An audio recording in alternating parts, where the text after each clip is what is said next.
لا نريد حصارا على الإقليم. نامانەوەی گەمارۆ بخرێتە سەر هەرێم ڕەتیشی دەکەینەوە هەر جۆرە گەمارۆیەک بخرێتە سەر هاوڵاتیە کوردەکانمان لە هەرێم و ئەو پرۆپاگەندەیەی کە دەڵێت هەرێم گەمارۆ درراوە درۆیە و ڕاست نییە. ئەمە لایەنێکی کۆنگرەی ڕۆژنامەوانی هەفتانەی سەرۆک وەزیرانی عێراق ئاماژە بەوە دەکات کە هیچ گەمارۆیەکی ئابووری لەسەر هەرێمی کوردستان نەکراوە، بەڵام سزاکانی حکوومەتی عێراق دژ بە هەرێمی کوردستان بەڕۆنی دیارن و داخستنی دەواازەکان کاریگەری نەک لە کوردستان هەبووە، بەڵکو بازاری عێراقیش زەرەرێکی گەورەی پێگەیشتووە. من قطع الطريق بيننا وبين أربيل وسليمانية. لەو کاتەوەی ڕێگانیێوانی مەوهەولگەر و سلێمانی بڕاوە کلیانەوە کاڵەکانی تورکیامان بۆ دیان ئیدی کاڵەکانی تورکیا نهاتوونەتە بەغدا. ئەمەش کێشە لێ دەکەوێتەوە و هێنانی کاڵەکان پارەی زیاتری دەبێت. ئەوەتە خۆی بازار بەگشتی لە دوای ڕەفراندومەکان دۆخی باش نییە و اینجا ئێستا ڕێگەکە بڕاوە. ئیتر ئەمەوەکو چۆن دەڵێت قۆڕەکەی خەستر کردووە، بۆیە هاوڵاتیانی عێراقی بەرگەی ئەمە ناگرێت و بەگشتی زەرەرمەند دەبێت.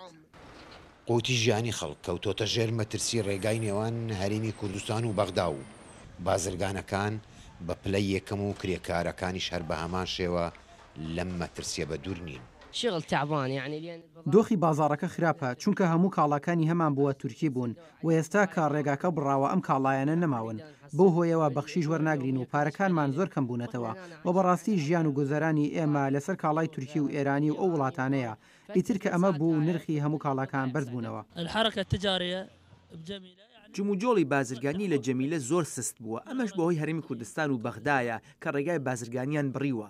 جاران کارمان باش بوو بەڵام ئێستا ئیش وەستاوە.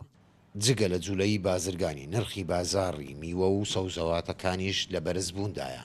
لەلایەکی تریشەوە جوولەی گەشتیاران لە بەغدا بۆ هەرێمی کوردستان بە ڕێژەی 100% کەم بۆتەوە و بەهۆی چاوەڕێی بڕیارە سیاسیەکان و مەترسی ڕێگا و بانەکان گەشتیارانی عێراق ئەمڕۆ بیر لە کوردستان ناکەنەوە. احنا الجروبات السياحية نسويها إلى كردستان.